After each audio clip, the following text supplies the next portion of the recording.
Today we will be solving a crime that took place at Mr. George's annual backyard barbecue by using DNA fingerprint analysis. Despite COVID-19, Mr. George hosted his annual barbecue last week. He invited everyone on his street, and 3 people who live nearby actually showed up. Now usually Mr. George's barbecue is a delightful affair and everyone has a great time. But this year, Mr. George's son Tommy showed up to the barbecue despite having tested positive for the virus. Understandably, things got heated between all the partygoers, and in the end, Nick was left unconscious, and the paramedics had to be called. Now obviously someone knocked out Nick, but this community is pretty tight-knit, and no one is willing to give up who did it to the police. So the police are left with no choice but to collect evidence from the scene of the crime. Luckily for Nick, he managed to have grabbed a hold of someone's hair in the midst of the fighting, giving the police a DNA sample of the perpetrator to test. A sample of DNA was collected from each of the attending, and 2 different VNTR loci were amplified on each sample and ran on separate gels. This will allow the police to analyze the DNA fingerprints of each partygoer and compare it to the DNA fingerprint of the perpetrator's hair sample. Once the first gel with its designated VNTR loci was ran, police were able to begin weeding out who was innocent and who may be guilty. As you can see here, the first allele of our perpetrator matches Mr. George, Patty, and Tommy.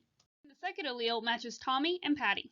Because both alleles are not a match for Mr. George's DNA fingerprint, he can be ruled innocent, along with Sierra and our victim Nick, who have no matches for the perpetrator's hair sample for this loci. It is also important to note that Tommy and Mr. George are a match for at least one allele, as a biological father and son should be, suggesting validity in our testing. Now, with 2 suspects testing positive for the first VNTR loci, it is important for police to check a second VNTR loci to hopefully rule it down to only 1 suspect. Although we already know that Nick, Mr. George, and Sierra are not a match for VNTR1 and are proven innocent, as you can see here, the second loci of our perpetrator matches our victim Nick, Patty, and Sierra. Mr. George and his son are not a match for either alleles of our perpetrator, but do have at least one allele in common, again establishing validity.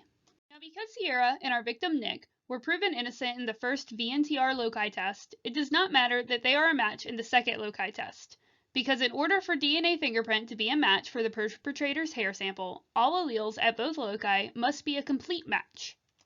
And although Tommy was a match for loci 1, he is not a match for loci 2. The only one that is a complete match at both loci is Patty,